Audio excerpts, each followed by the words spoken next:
The night sky looked normal. Quiet, calm people in cities across Earth were sleeping, eating, working. Some watched TV, others scrolled through their phones.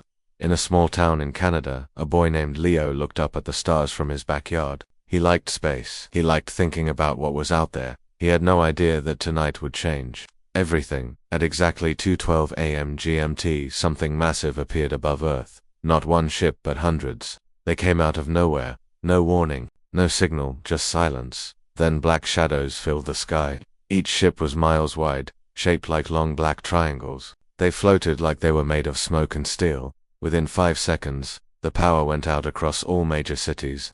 Phones died, lights turned off, satellites went blind, planes fell from the sky.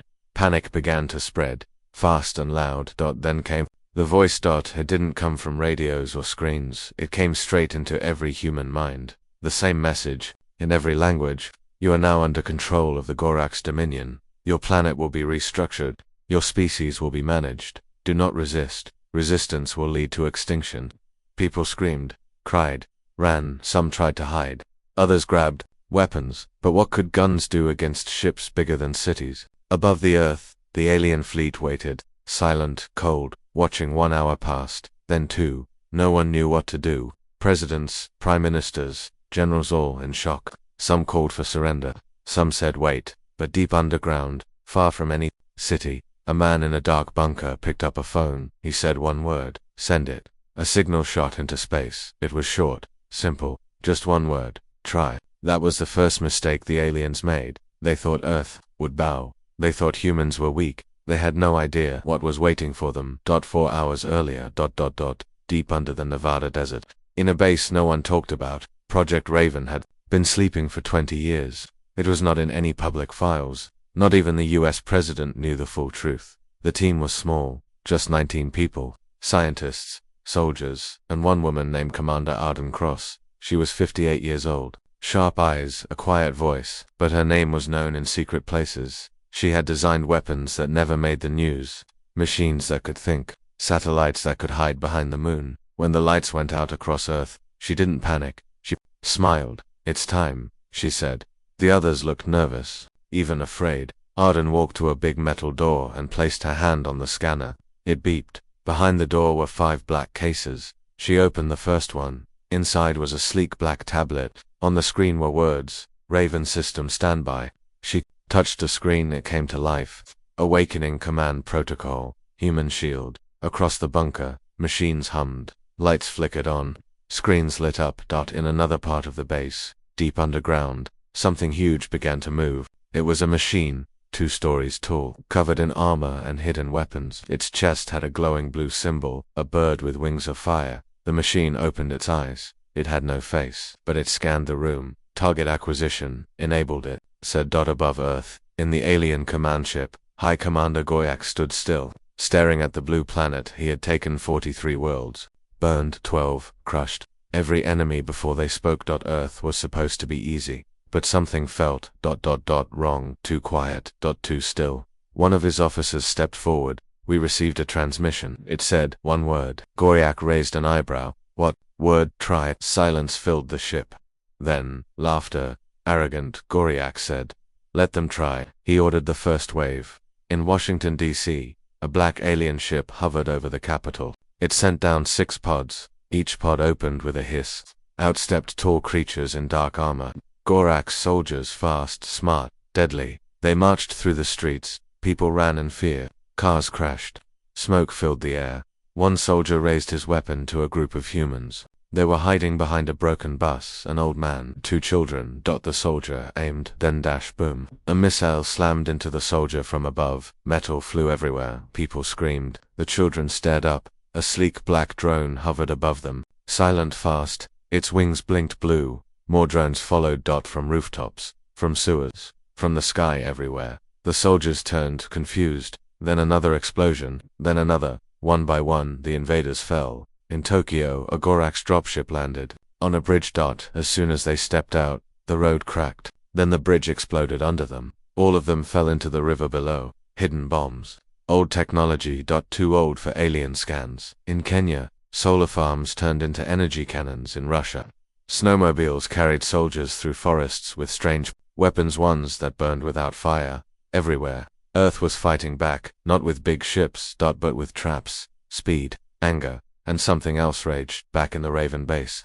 Commander Arden watched the reports. They landed where we wanted, she said. Good. One soldier spoke up. We can't stop all of them. There are too many, she nodded. We don't need to stop all of them. She pressed another button. The machine, the tall one, stepped forward. Its voice was cold. Target. Alien command ship. She gave the order. Send it. A hidden rocket silo opened in the desert. The machine entered the warhead. The rocket launched into the sky, straight toward space in orbit. Goriak stared at Earth. He watched his soldiers die in every city. How, he growled. This was supposed to be a farm world.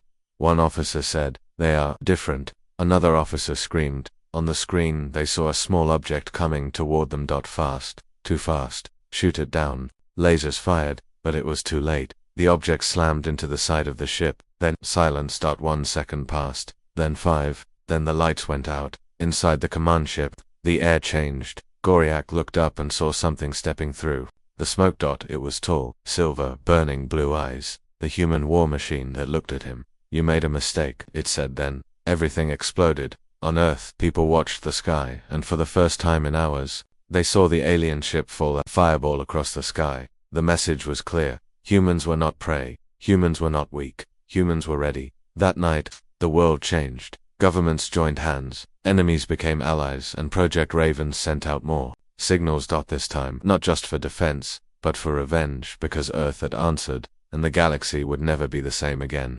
The world had changed. The first alien ship had fallen, burned across the sky like a warning shot from Earth. People who were afraid before were now angry. Across the globe, survivors picked up weapons. They helped neighbors. They carried the wounded. But in their eyes, there was something new. Fired up. The Gorax Empire didn't understand it yet. But they had awakened something terrible. They had awakened the human will to fight. And they were about to meet Earth's hidden teeth in the sky over New York.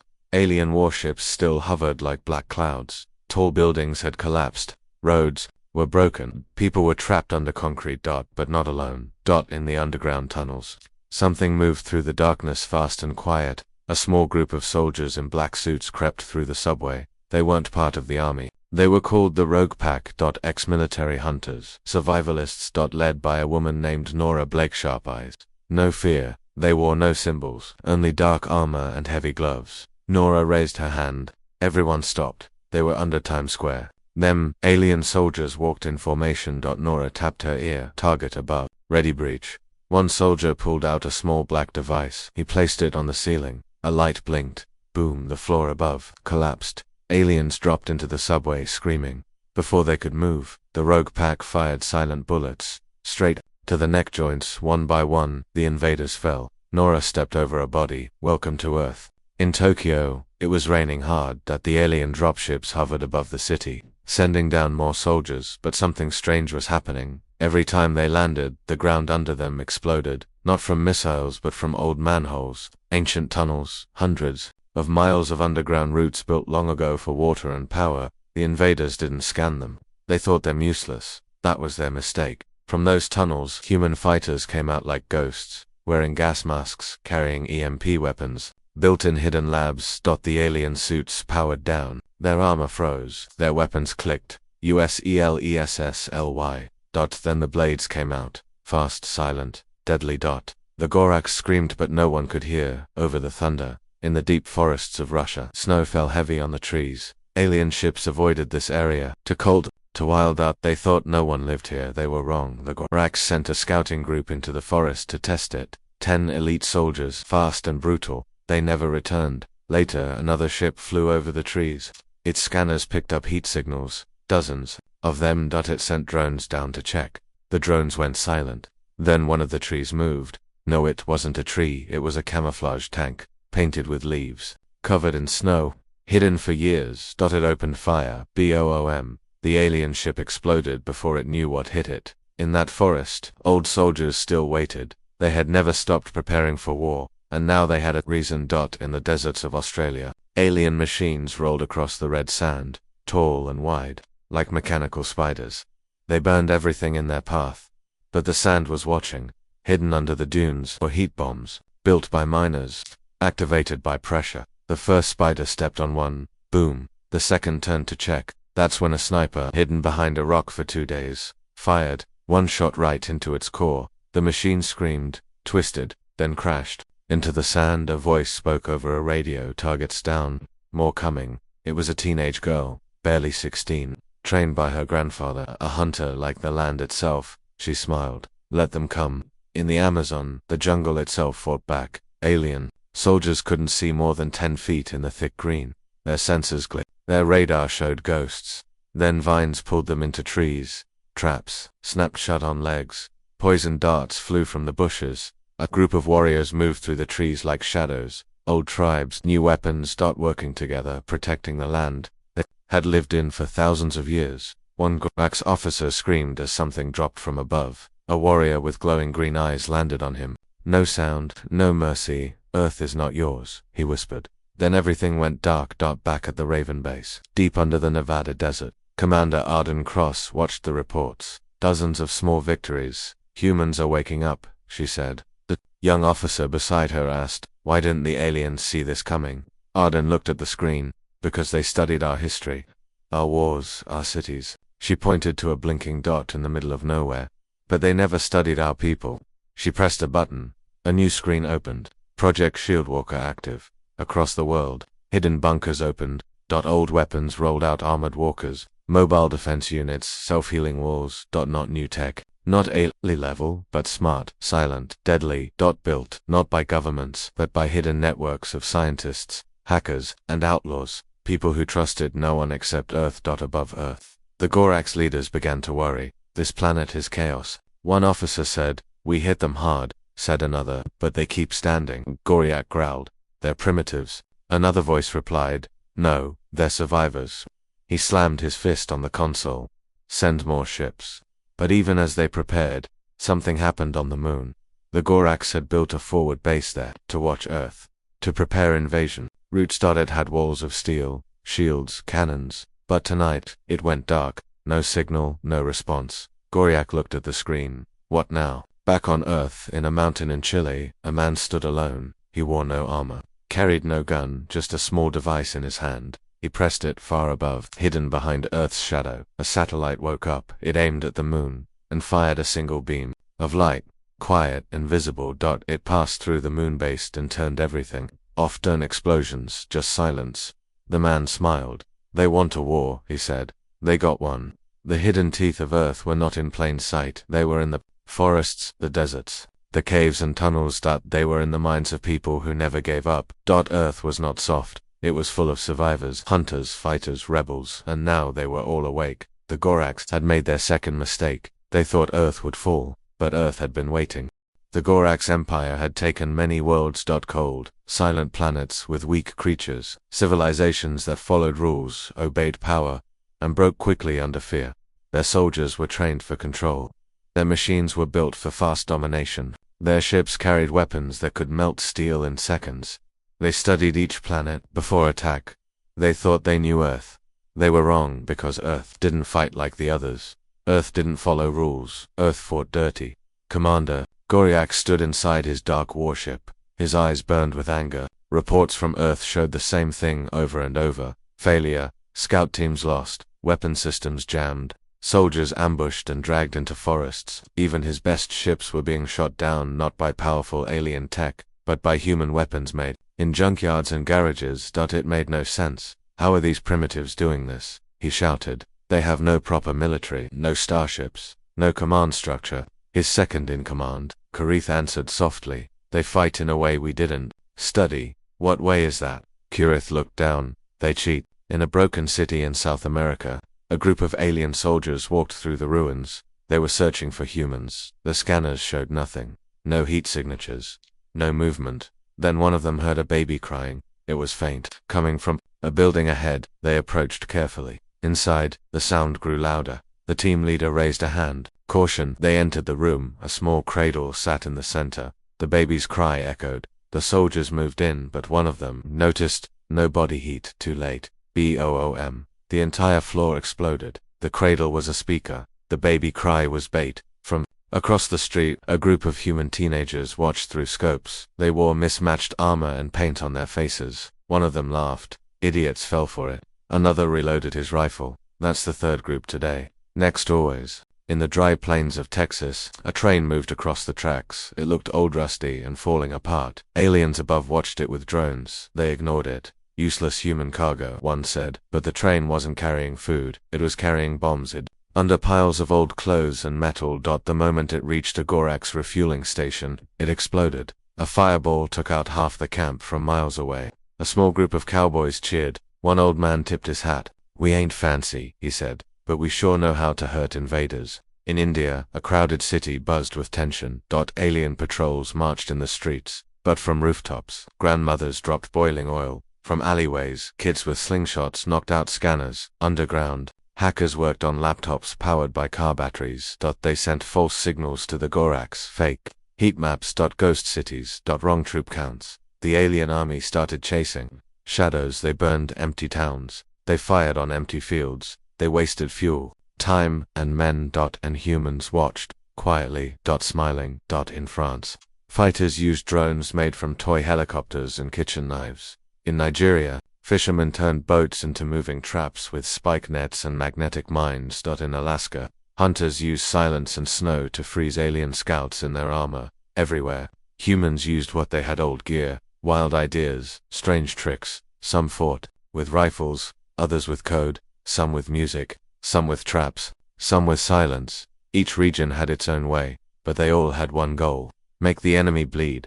Commander Arden Cross at the Raven base watched it all. She spoke to her global network through a secure channel. "The Gorax have better tech," she said, "but we have something they'll never understand." The screen showed dozens of faces: leaders, fighters, hackers, kids. "What's that?" asked a voice. Arden smiled. "Chaos," she continued. "They studied our machines, not our madness. They expected war. We gave them rebellion." She pressed a button. Across the world, a signal was sent. Phase 2, turn their tools against them.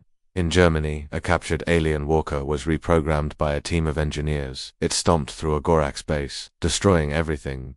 In South Korea, scientists hacked alien satellites and redirected them. One fell crashing into an enemy ship like a guided bomb. In Brazil, a captured plasma gun was reverse-engineered. It melted through 6 enemy tanks in 1 hour. Humans had no time to copy alien tech, but they didn't need to. They used what they had, and made it deadly. Meanwhile, inside the Gorax war room, panic was growing. Goriak threw a screen across the room. "This is not a war. This is a nightmare," Korith replied. "They don't follow military structure. They don't wait. They ambush. They vanish. They fight in pieces." Another officer said, "We call them savages, but they are ... hunters. They don't fight to win battles," Korith added. "They fight to make us bleed until we drown." Silence. Then Goriak said, "We burned this world. All of it." Korith shook his head. "Even if we do, they'll still fight. Until they're dust. And even then, they'll find a way." Back on Earth, a human radio broadcast played in secret frequencies. It said, "To all survivors, keep fighting, keep moving. If they come for one of us, let them meet all of us. This is our planet. This is our war. We will not be ruled. We are not weak. We are human. From deserts to oceans, jungles to ice, mountains to cities, humans prepared not to defend anymore, but to take the war to them." The Gorax thought they understood war, but they didn't study the most dangerous kind: the war of the desperate, the war of the angry, the war of Earth. For days, the skies over Earth belonged to the Gorax. Their warships floated above cities like giant shadows. They watched everything. They dropped soldiers and bombs. They sent lightning from the clouds and fire from above. Humans couldn't fly. Every jet, every drone, every satellite was shut down in the first hour of invasion. Air was death. No one dared rise.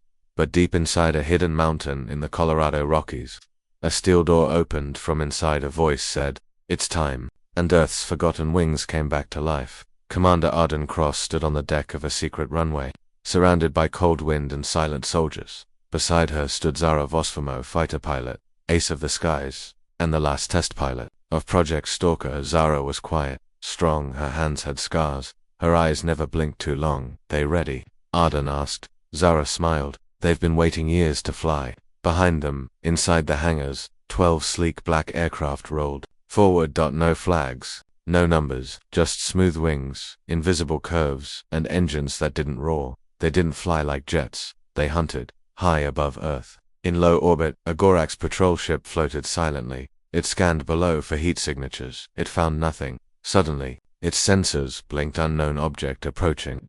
Too fast, too quiet. Then wham, something sliced through the ship like a blade through paper. The alien crew never saw what hit them. Seconds later, the ship exploded. A streak of smoke trailed across the sky, then nothing. In the clouds above Europe, the 12 aircraft flew in. Total silence. They moved like shadows. Project Stalker aircraft weren't normal jets. They were built using stolen alien tech, mixed with human instinct. No one on Earth knew about them, not even most governments. Only Raven, and now, Earth's most secret weapon was in the air. Each plane had a pilot trained for one thing, to hunt anything that flies. Zara led the squadron. Her call sign, Ghost 1. Her voice came over the private channel. Target ahead. Gorax cruiser. 50 clicks. Going silent. Copy that, the others replied. They switched to glide mode. Engines cut, wings locked. The planes coasted through the sky like blackbirds. The Gorax cruiser didn't move, didn't see them, didn't know. Then, FWIP, a missile launched. No flame, no trail. Just speed. The cruiser shook. One engine burst into flame. The ship turned, confused. Too late. The sky hunters swarmed. 12 jets attacked from all sides. Missiles, lasers, and EMP pulses slammed into the cruiser. Ship fell burning through the clouds until it crashed into the ocean. Zara pulled up hard. Her hands steady, her voice calm. One down. All over the world, hidden bases opened. More aircraft launched. Old stealth jets. New hunter drones. Modified planes built in secret. Some were flown by elite pilots. Some by ex-soldiers. One was flown by a blind woman using sound sensors and a thought control helmet.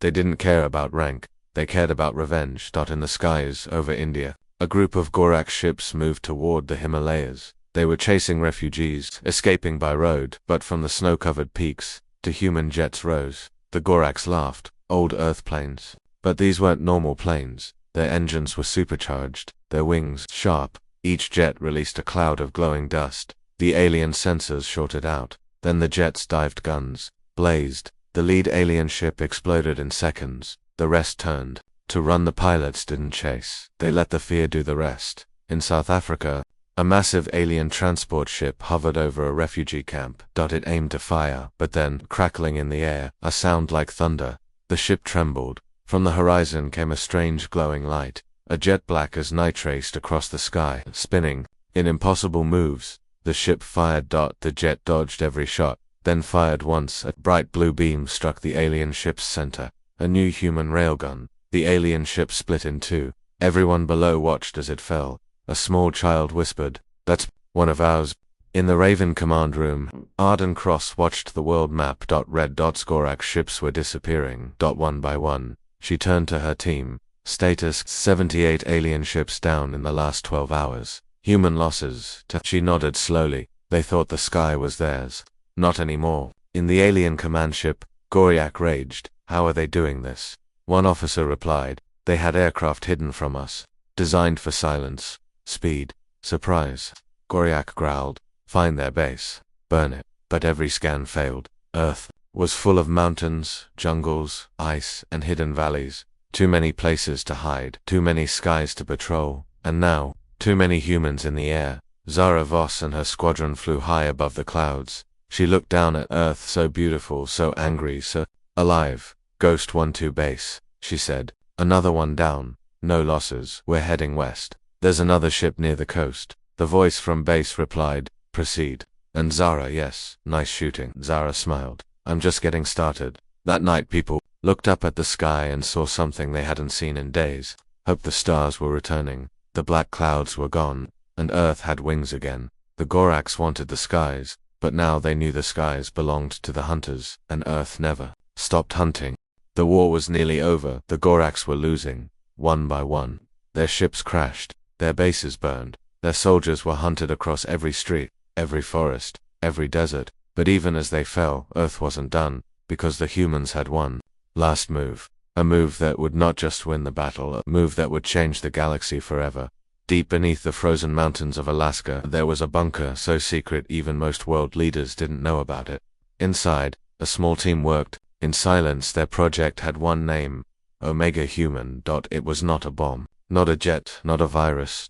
It was a person, a soldier built, trained, and enhanced for one purpose only: to end wars before they start. His name was Jace Vaughn. Jace had no memory of his birth. He was raised in steel rooms, trained in virtual battles. His mind was human, but his body had been changed. Enhanced, faster, stronger, smarter. His bones had carbon layers. His nerves had backup systems. His eyes could see in pitch darkness. His blood could survive poison. He was the final line, the secret weapon, but he was never supposed to be used until now. Commander Arden Cross stood before him. You understand what this mission is? Jace nodded. You want me to go up? Not just go up, she said. You're going into their flagship. His eyes narrowed. You want me to take down their commander? She didn't speak. She didn't need to. He already knew. That night, as the stars lit up the sky, a single human shuttle launched from a mountain base. It was fast, black, and silent. Inside, Jace sat alone. No guns, no backup, only a suit, a knife, and a small device no one else could activate. As the shuttle reached orbit, Earth glowed beneath him. It didn't look weak. It looked angry and beautiful. Inside the last Gorax flagship, Commander Goriak watched Earth from above. His empire was gone. His pride was shattered. But he still had one ship. One chance. We'll fall back, he told his crew. We'll rebuild, and then we return. But then alarm. Intruder detected. He spun to the screen. One dot. Moving fast through the lower decks too. Fast Gorax soldiers were sent. None returned. Jace moved like smoke. He was quiet, brutal, precise. Every Gorax he met fell in seconds. He used no gun, only his hands, his speed, and a small blade. In 10 minutes. He reached the command floor in 11. He stood before Goriak. The Goriak's leader was taller, heavily armored, stronger than normal, but none of that mattered. Jace stepped forward. I'm human, he said. You should have studied us better. Goriak roared and charged. Jace moved. Fast as thought. The blade flashed. The fight ended in 12 seconds. Jace stood over the fallen leader, breathing slow. He looked up at the crew. They were silent, afraid. He pressed the device on his chest. Mission complete, he said. Target neutralized. From Earth, the last Gorax signal disappeared.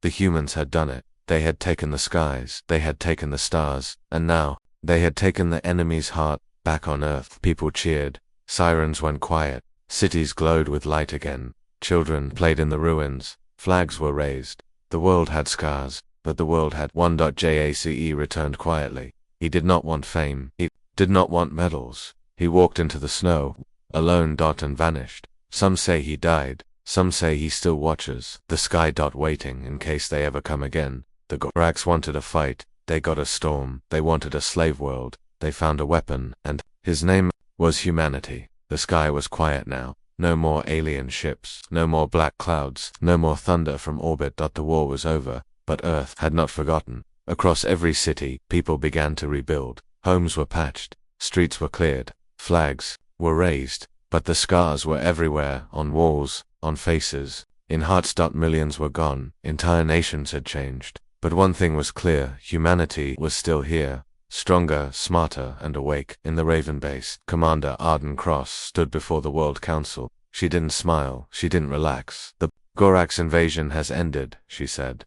But this was not the last war. She paused. The galaxy saw Earth fight. And now, they'll come asking questions. A young leader asked, what do we tell them? Arden answered without hesitation. We tell them, Earth doesn't start fights. But if you bring war here, you won't go home. In orbit, Earth's new defense ring was almost complete. Satellites with shields, lasers hidden in shadows, not to invade, not to destroy, but to stand guard. Earth was no longer alone. It had stepped into the stars and claimed its place on a lonely mountain. Jace Vaughn walked through the snow. His armor was cracked. His blade was old, but his eyes were sharp. He looked to the sky and waited because he knew what others were just starting to realize. The galaxy was wide. The enemies were many, and peace was not a promise, it was a challenge. Thousands of light years away, in a council of alien empires, the Gorax survivors gave their report. They were not what we expected. They do not quit. They do not fear. They do not break. An elder alien asked, so they are dangerous? The Gorax general nodded. Worse. They are human. Another said, "Should we fear them?" "No," the general replied, "we should never fight them again." Back on Earth, a new signal left the planet. It was not a warning. It was not a threat. It was a message of truth. A simple voice. "This is Earth. We survived your fire. We returned your attack. We burned brighter than you ever thought possible. And if you ever come again, we will not be the fire. We will be the final flame." The stars watched silently. Planets listened. Empires paused. Because the little blue world that once looked weak, now stood tall. High above Earth, past the clouds, past the silent dark of space, one alien ship escaped. It was small, damaged, and it was running. Inside, a Gorax officer named Sithar sat alone at the controls. Blood dripped from a cut on his side. The ship's lights flickered. The engines were weak. He had only one goal now. Send a message, a warning to the Gorax Empire, a signal to the home world, because this invasion had failed, and Earth was not what they expected. Sithar pressed a button. The screen blinked. Transmission recording. He looked into the camera. His face was tired, burned. "High Council," he said, "this is Sithar, Unit 12-6, Earth mission." He paused. "They are not primitives. They are not weak. They are not broken." Another pause. "They are ... worse." The screen shook. Alarms flashed. A second ship was closing in. He looked out the window and froze. It was not Gorax, it was human. The human ship was small, black, and fast. Sleek like a knife. No markings. It moved like nothing he had ever seen. A voice came over Sithar's channel. "Unidentified Gorax vessel. Cut your engines. You are being intercepted," he answered. "I'm only sending a message." The voice replied, "Not anymore." The human ship fired a small blue beam. Sithar's engine died. The Gorax officer sank in his seat. How did they get this far? He had made it past Earth's gravity, past its defenses, and still they were here, inside the human ship. Captain Elias Reeves stared at the screen. He wore a black flight suit. His face was calm, but hard. Years of war had shaped him. He had seen aliens, traitors, and broken planets, but Earth was his home, and no one touched it. His ship, Whisper 1, was part of Project Orbital CLAW. A human plan kept secret for over 20 years. Its goal, build ships that could leave Earth. Not to explore, but to strike back. And now, it was time, back on Earth, inside the Raven base. Commander Arden Cross listened to the message Sithar had tried to send, that it had been intercepted now. Humans had it. She watched the screen. Sith's voice echoed. "They fight without fear. They build in silence. They bleed and keep coming. They do not surrender. They cannot be broken." She paused the video. "Send it," she told her team. "To where?" a tech asked. "Everywhere, within minutes." Earth's strongest signal. Satellites began broadcasting. The message played in over 60 alien languages. It was beamed into deep space, across wormholes, through relay stations. Everywhere the Gorax had a presence. The message arrived. On distant planets, alien slaves heard the signal and looked up. On mining moons, workers stopped digging. In warships near other galaxies, officers listened in silence. And in the heart of the Gorax Empire, on their capital planet, the High Council sat around a long dark table. They watched the message, over and over. One elder whispered, "They sent this on purpose." Another asked, "A threat?" "No," the first replied, "A warning." Back on Earth, in the Mojave Desert, a launch pad opened. A long black rocket rose from underground. It had no name, no paint, only the human symbol etched into its side, a broken chain. Inside, a crew of 6 prepared for launch. They were not astronauts. They were not astronauts. They were soldiers, trained for space war. Above them, Earth's first deep space battleship hovered in low orbit, hidden from Gorax scans. Waiting for the green light. Zara Voss stood in the hangar bay, checking her flight helmet. Elias Reeve walked in. "Ready?" he asked. She nodded. "We're not just defending anymore." He looked out the window. Stars stretched across the black sky. "We're going after them." In the alien empire, the panic grew. Ships were recalled. Plans changed. Fear spread, because Earth was not hiding anymore. Earth was rising in a secret human station near Mars. A technician smiled. She pressed a key. A new signal left the system. It said, "You started this. You came to conquer. Now we're coming." The stars had always been quiet, but now they carried a message written in pain, courage, and fire, a message from the one planet that refused to die, from the one species that always stood up. The message was simple: humanity is coming. The war was no longer about survival. Now, it was about payback. For every city that burned, for every child that screamed, For every soul the Gorax tried to break, Earth had stopped running.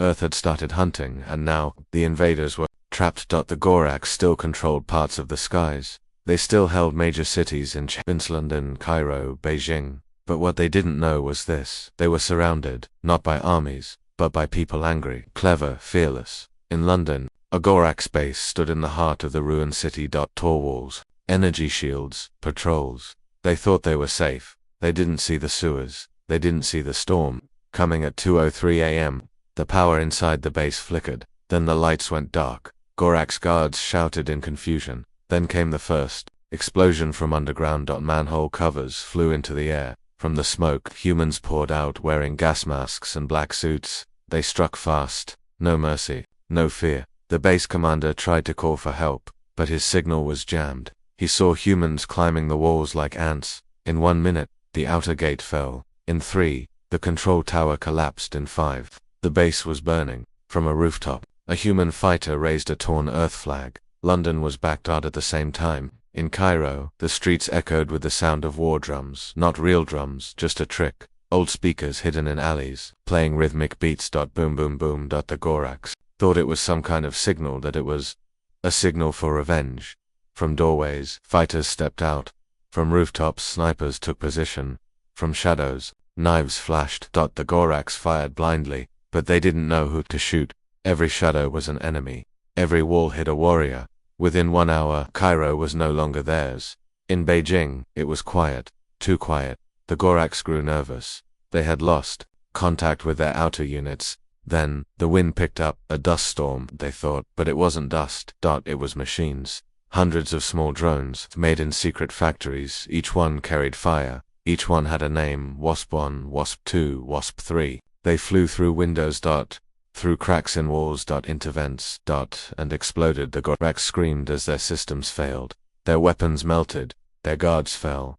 The storm cleared, and humans stepped out of the smog, wearing masks and metal gloves. Beijing was free. Back in the Raven command bunker, Commander Arden Cross watched the red dots fade from the map.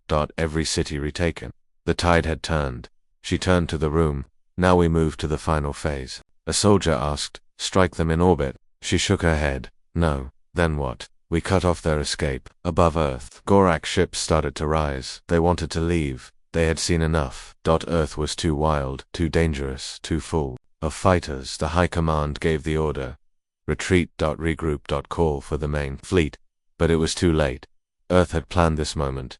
They had waited for it in orbit. A hidden human station activated a massive weapon unfolded like a flower made of steel. It was called Netfang, not a gun, not a missile, a trap. It released thousands of tiny drones, almost invisible. They swarmed the sky like a web. Each drone carried an EMP. Every time a Gorax ship tried to pass through, ZZZZZCT. Their engines died. Their controls froze, their ships drifted silent, dead. One by one, they were caught like flies in a net. Inside his warship, Commander Goriak screamed, "Why won't they break?" Kurith, his second in command, looked at the screens, "Because we made them what they are now." He turned to Goriak. "They were peaceful. Until we came," Goriak growled. "We have to warn the Empire." But Kurith did not answer. He was watching Earth, watching its people rise from the ruins, watching them take back their world, and then he smiled. Far below, a group of human children stood on a rooftop in New York. They looked up. Above them, Gorax. Ships were falling, burning like stars. One boy said, "We're winning." Another replied, "No, we already won." The tide had turned. Earth was not the victim anymore. The hunters had become prey. The cage had shut. And now, humanity would choose what happened next.